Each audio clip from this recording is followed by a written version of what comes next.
Welcome to another deep dive. Mm. Today we're going to be looking into the life of someone you might not be too familiar with, Okay. Zayd ibn al-Khattab, Right. and he's the brother of the much more famous Uh-huh. Umar ibn al-Khattab. Yeah. So we're going to be mainly using a lecture from Dr. Omar Suleiman Okay. to kind of dig into what makes Zayd's life so fascinating, Yeah. especially because he's known as being remarkably quiet. It really makes you wonder, how much can we learn about someone through the Mm. stories of those around them, especially when that someone was, a man of very few words. Yeah. It's intriguing, isn't it? Yeah. Dr. Suleiman calls him a silent giant, Mm. and he's not wrong. Yeah. Zayd converted to Islam a year before Umar, Oh, wow. migrated before him, and even achieved martyrdom before him. Wow. He was physically imposing, That's really. a towering figure, yet incredibly silent outside of the battlefield. So it's almost like a contradiction. You have this like towering, strong presence, You're right. but this very reserved personality. Hmm. It really challenges our assumptions about what Yeah. makes someone powerful. Absolutely. And this contrast becomes even more pronounced when we consider the dynamic between him and Umar. Oh, okay. Dr. Suleiman draws a very compelling parallel between Zayd and Umar Okay. with the prophet Moses and his brother Aaron. Mm-hmm. Omar, like Moses, was known for his leadership Right. and commanding presence, while Zayd, like Aaron, Okay. was characterized by his gentle nature and deep piety. So almost like one's Yeah, the strong leader and Yeah. the other one's the quiet piety. exactly. It makes you wonder, did Zayd's quiet righteousness influence Umar in any way? Yeah, for sure. So let's paint a picture of Zayd's life. Okay. What do we know about his personal life? So we know that he was married to the sister of Habab ibn al-Arat, Okay. one of the Prophet Muhammad's most prominent companions. Okay. And although Zayd himself was a constant presence in major battles, Mm-hmm. the only recorded narration from him outside of the battlefield Yeah. is a hadith, a saying of the Prophet Right. that he transmits about the kind treatment of slaves. It's remarkable that a single narration can tell us so much Yeah. about a person's character. It is. It suggests that Zayd, even amidst the tumult of early Islam, was deeply concerned with Yeah. justness and compassion. For sure. And it makes his presence in the Battle of Yamama even more significant. It does. Now, for those who might not be familiar, Sure. can you give us some context on the Battle of Yamama Of course. and why it was such a critical event in early Islamic history? So after Prophet Muhammad passed away, Mm-hmm. some tribes in Arabia Okay. abandoned Islam, Oh, wow. and they refused to pay the zakat, Oh, okay. which is a form of almsgiving. So Yeah. the Battle of Yama was a pivotal battle against these tribes, Okay. a fight for the very survival of the Muslim community.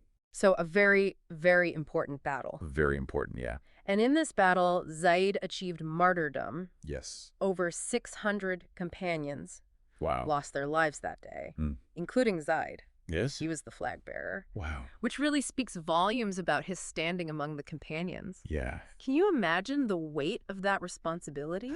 I mean, just imagine this. Before the fighting even began, Okay.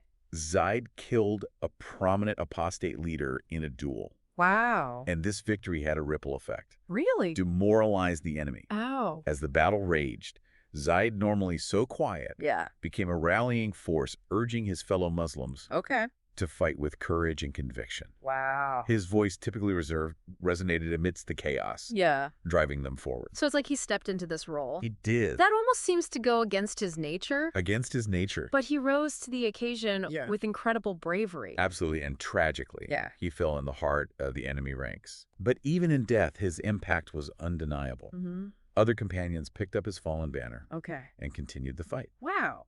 inspired by his sacrifice. So let's talk about the aftermath of the battle. Okay. It's important to mention Umar's reaction to his brother's death Yeah. because it reveals so much about their relationship. For sure. He was in Medina, anxiously waiting for the soldiers to return. Right. I mean, the scene must have been Yeah. incredibly tense Absolutely. as families waited to learn the fate of their loved ones. Yeah. And when it became clear that Zayd was among those who had fallen, Mm-hmm. Umar's grief was profound. It was. I mean, we have accounts of him questioning his own son Abdullah for surviving when Zayd had not. Yeah. And this wasn't about blame. Yeah. This was an expression of his deep love for his brother. Yeah. You know, a reflection of the immense void that Zayd's death created. Absolutely. Grief, even for someone as strong as Umar, can defy logic and explanation. It can. What's truly touching is how Umar continued to remember Zayd. Yeah. Often remarking that he could still sense his brother's presence. He did. Could almost smell him when the wind blew from the east. Wow. It speaks to a connection that transcends the physical.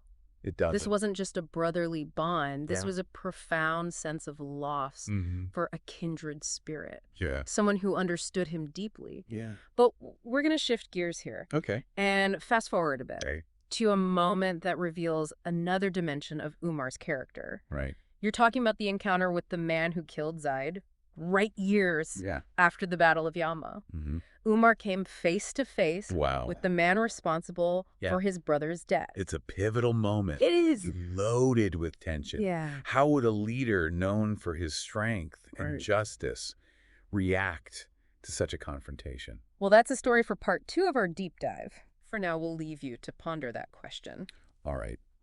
So we left off with Umar coming face to face with the man who killed Zayd. Right. It's a powerful scene. Really highlights the complexities of grief, forgiveness, and justice. Yeah, so let's unpack this moment. Okay. How did Umar, a man known for his strength and unwavering commitment to justice, react to meeting his brother's killer?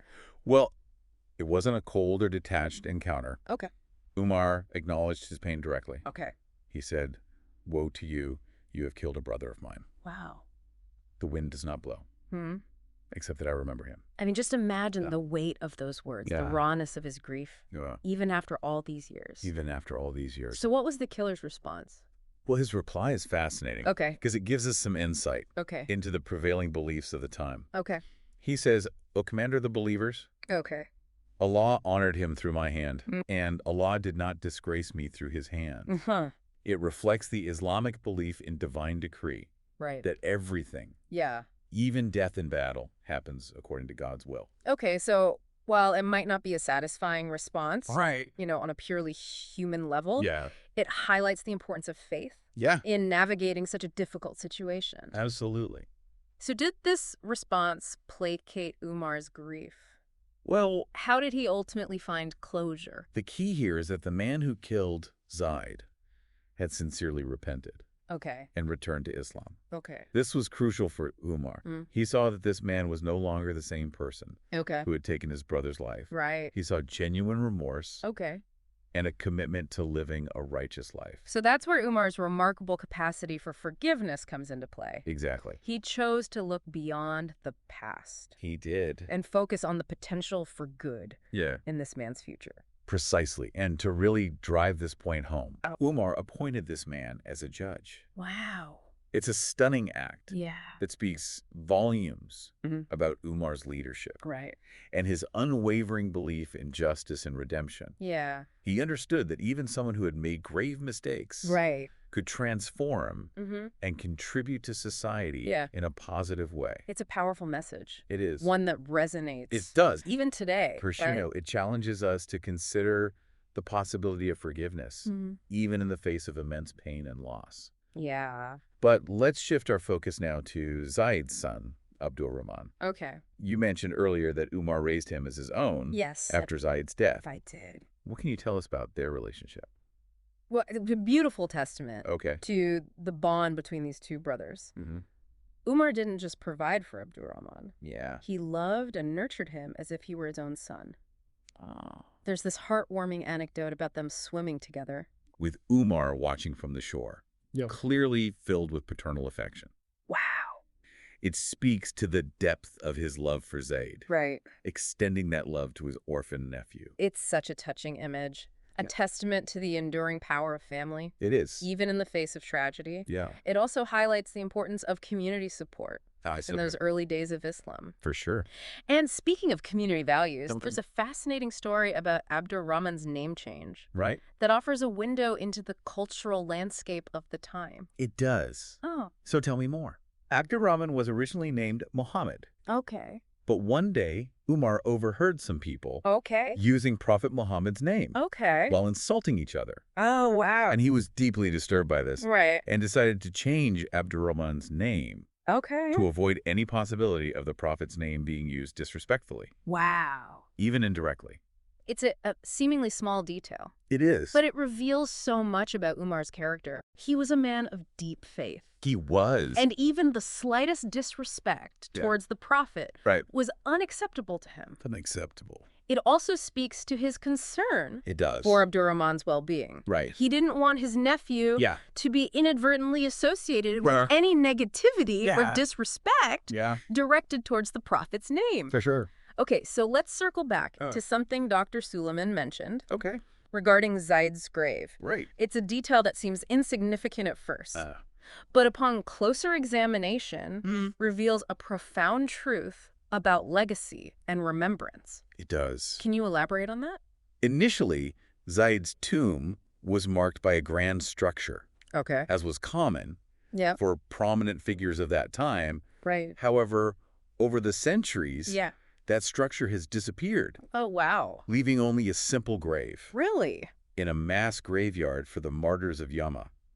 It's interesting to consider how this physical transformation mirrors a deeper question about how we remember those who came before us. Yeah. Is it about grand monuments and outward displays of honor? Right. Or is it about the intangible qualities they embodied, the values they lived by, the impact they had on others? It's a thought-provoking point, isn't it? It is. Zayd's story reminds us that true legacy isn't about physical structures or material possessions. It's about the principles you uphold, the actions you take, and the lives you touch. And in that sense, Zayd ibn al-Khattab, the silent giant, left behind a legacy that continues to inspire He did. centuries later. For sure. It reminds me of the saying, Okay. what you leave behind is not what is engraved in stone monuments, but what is woven into the lives of others. That's good.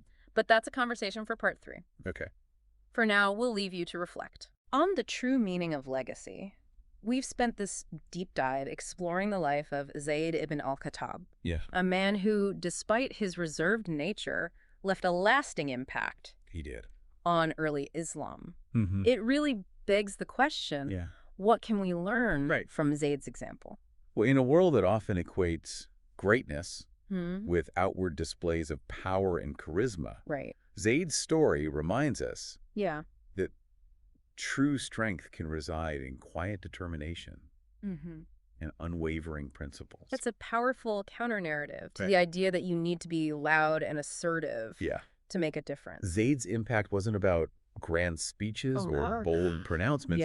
It was about the steady accumulation of actions, large and small, that rippled outward, influencing those around him and shaping the course of events. So he was like the steady presence. He was. The unwavering support, the silent force that helped to solidify the foundations of the early Muslim community. Exactly. He didn't crave recognition. He just did what he believed was right. That's right. And in doing so, left a legacy that continues to resonate to this day. It does. His story also highlights the importance of looking beyond the obvious. You know, we tend to focus on the charismatic leaders, the eloquent speakers, the ones who command attention. For sure. But Zayd's life reminds us that there are countless individuals working quietly behind the scenes. Their contributions often overlooked, but no less crucial to the functioning of society. It's like the foundation of a building. Okay. You don't see it. Right. But it's essential for the structure's stability and longevity. Zayd was one of those foundational figures, providing strength and support without seeking acclaim or recognition. So as we wrap up this deep dive into Zayd's life, I want to leave you with a final thought. Something to consider as you move through your own world. Take a moment to think about the quiet giants in your own life. The people who consistently embody strength, compassion, integrity, without seeking accolades or attention. They might be the ones who always offer a helping hand. For sure. Who speak up for what's right. Right. Or who simply provide a calming presence in the midst of chaos. Yeah, their impact might not always be visible, but it's undoubtedly profound. And who knows, maybe you're a quiet giant in the making. Perhaps your own journey will be defined not by grand gestures, but by the steady accumulation of actions that reflect your deepest values. I like that. As we've learned from Zayd ibn al-Khattab, true greatness often resides in the quiet spaces. It does. In the unwavering commitment to living a life of purpose and meaning. Well, thank you for joining us on this deep dive. Until next time, keep exploring, keep questioning. And keep seeking those hidden gems of wisdom that enrich our understanding of the world and ourselves.